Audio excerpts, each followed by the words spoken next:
Hello, and I hope you guys are enjoying your self-quarantine session, whether it be working from home or studying for classes online, or rather just playing Animal Crossing New Horizons for probably be the next couple months. Hopefully this pandemic will blow over, especially with this whole lockdown thing going on, so social distancing, right?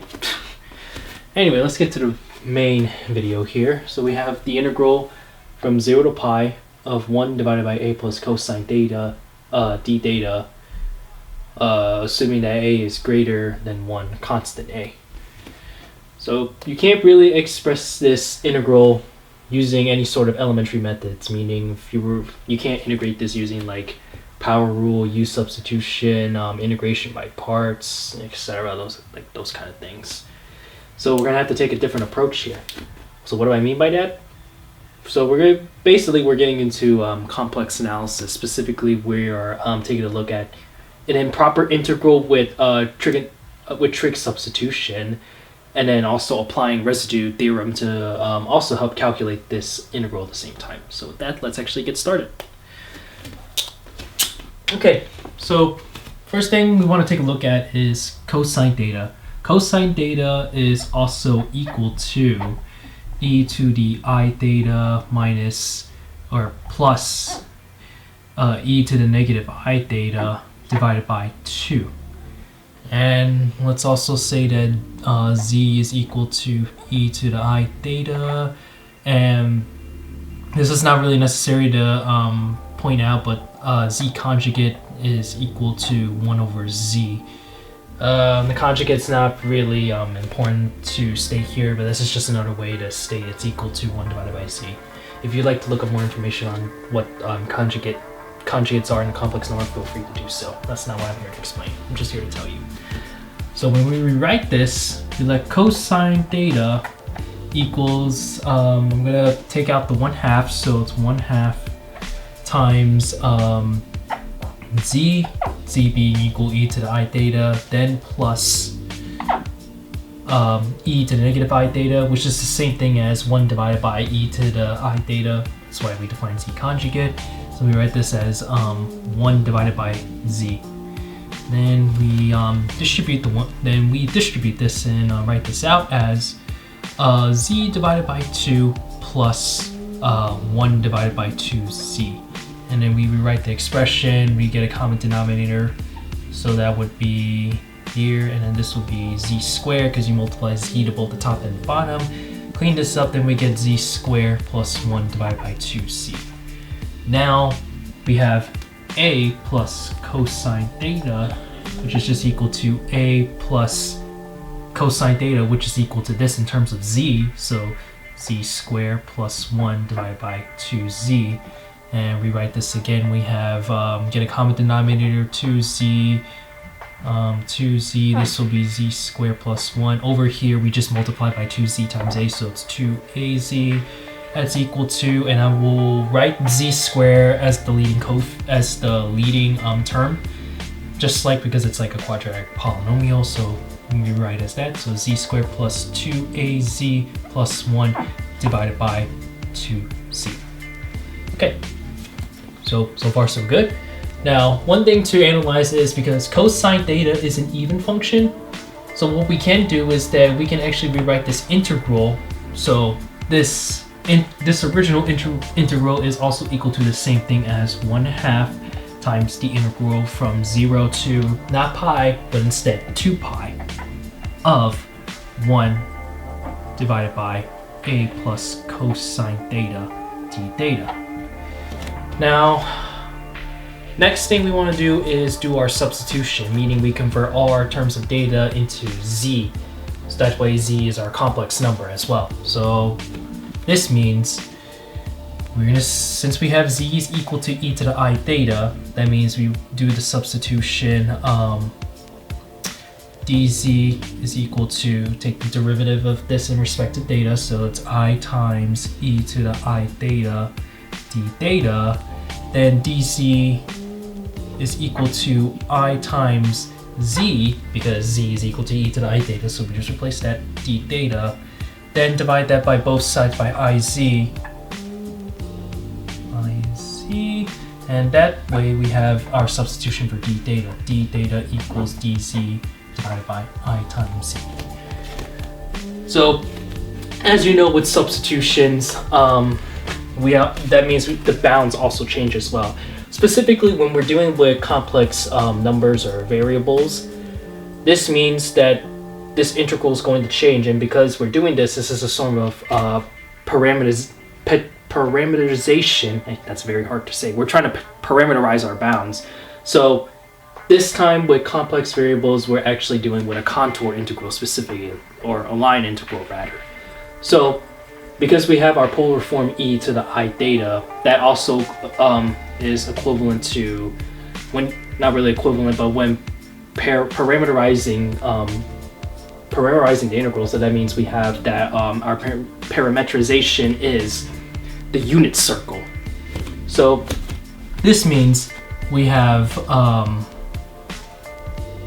actually, yeah, right here is fine. So that means we have 1/2 times the integral, this time with parameterization of the unit circle. So that means its absolute value of z equals 1, and 1 divided by a plus cosine theta, we're changing into z, so we replace a plus cosine with this, and it's 1 divided by this fraction, so simply just flip the reciprocal, so it will be 2z divided by z squared plus 2az plus 1, then multiplied by your substitution of d theta, which is dz divided by iz.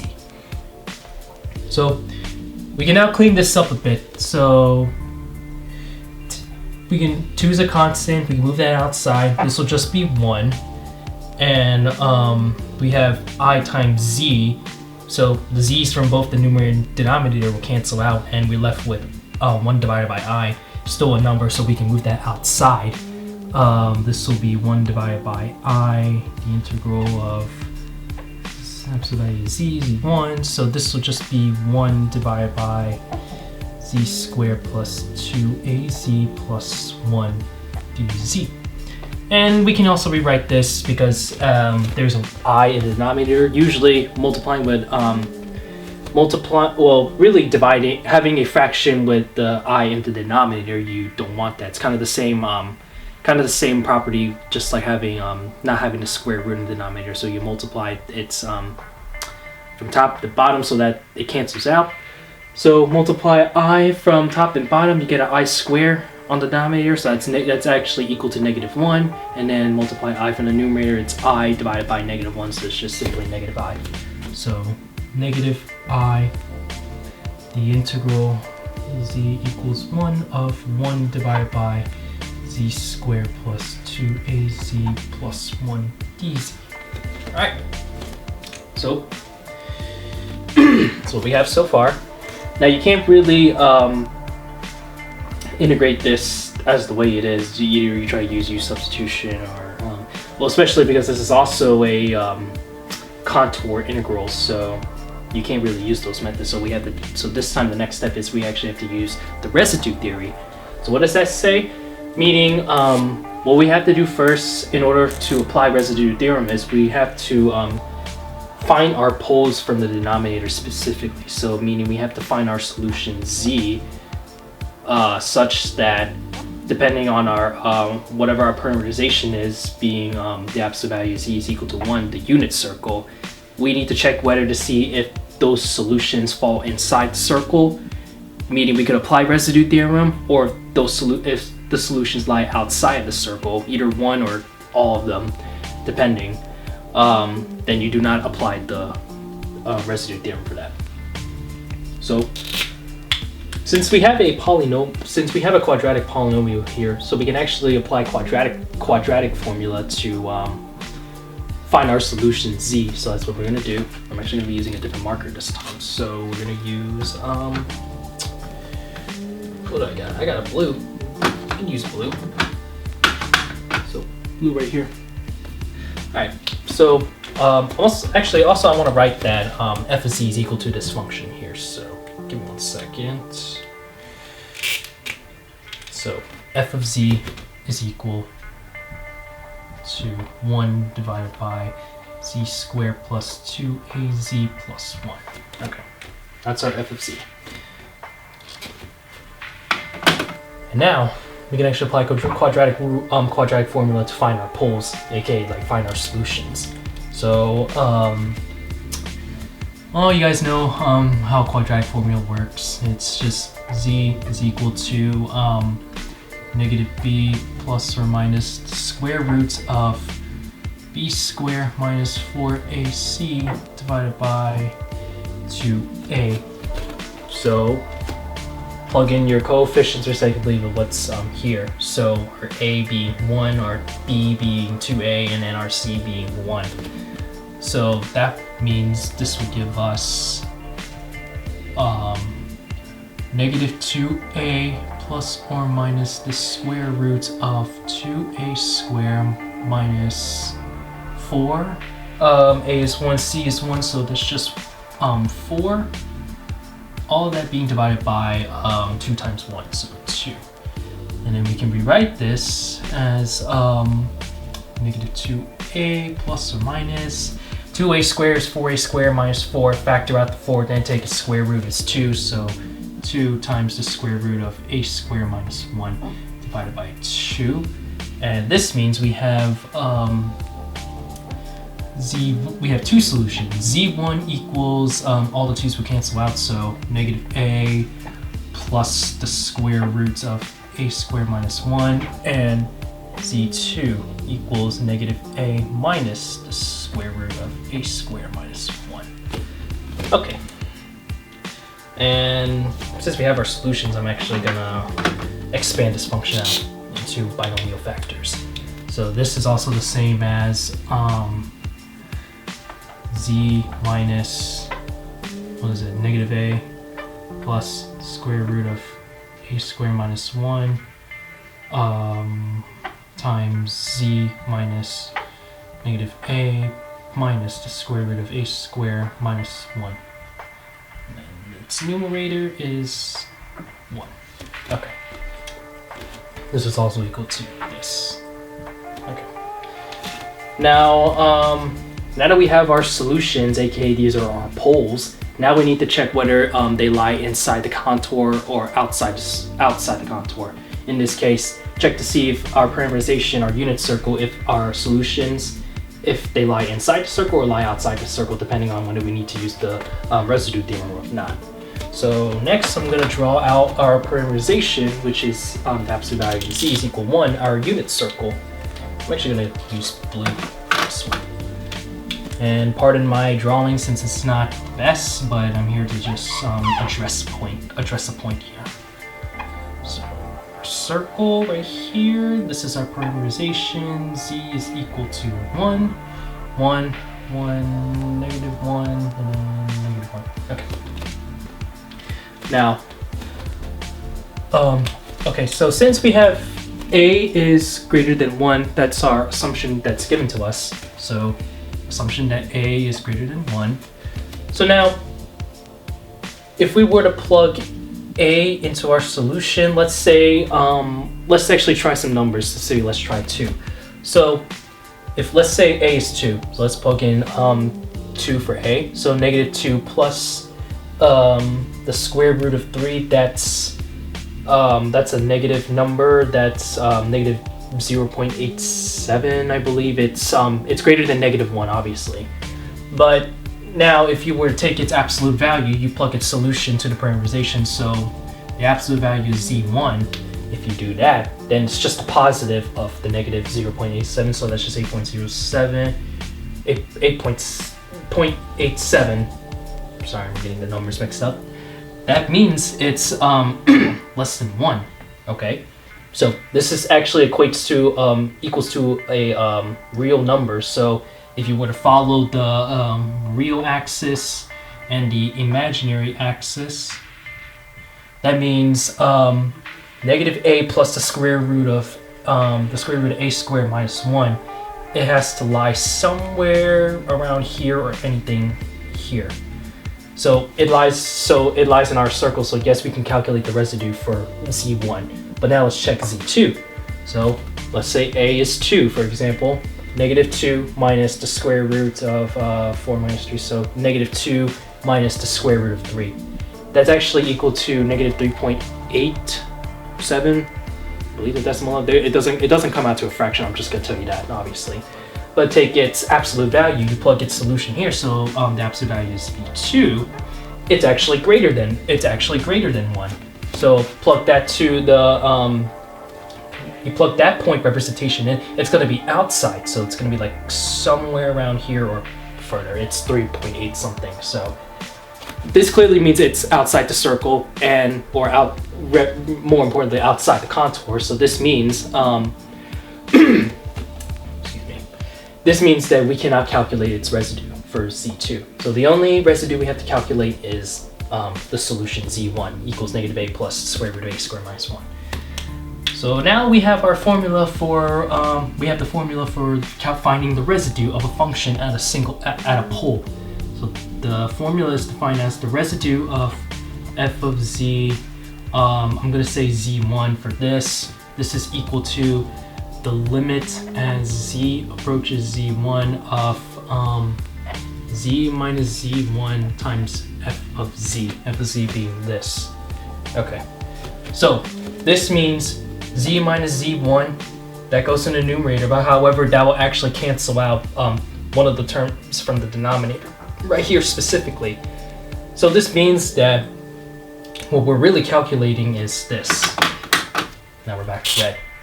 So residue of, I'm actually gonna use my chair for this so I can write this. So this will be the residue f of z, z1 equals the limit as z approaches z1 of 1 divided by z minus negative a minus the square root of a squared minus 1. Alright, so now we just plug in z1 into z, and we have this. Let's see, so it's double parentheses, so it's negative a plus the square root of a squared minus 1 minus negative a minus the square root of a squared minus 1. And this is all over 1. And this is equal to negative a minus negative a. It's just they just cancel out. So you're just left with positive a squared minus 1 minus, so 2 times that. So it's 1 divided by 2 times the square root of a squared minus 1. And that is equal to our residue of f of z, z1. Now to find now when calculating our contour here specifically, our formula is the integral of gamma. Gamma can be some sort of parameterization. Gamma in this for us being the unit circle here of f of z dz is equal to 2 pi I, then all the summations from say j is 1 and then all the way up to n poles of the residue of f of z zj. So this means, now because we have a negative I, so that means in this case our negative I times the gamma of f of z dz is equal to negative I, then times 2 pi I, then multiplied by our residue value, our one and only residue, which is 1 divided by 2 square root a squared minus 1. Then we have negative I, and then this will be 2 and 2, they cancel, so it's just pi I divided by, not 2, because they already canceled, so this should be square root of a squared minus 1.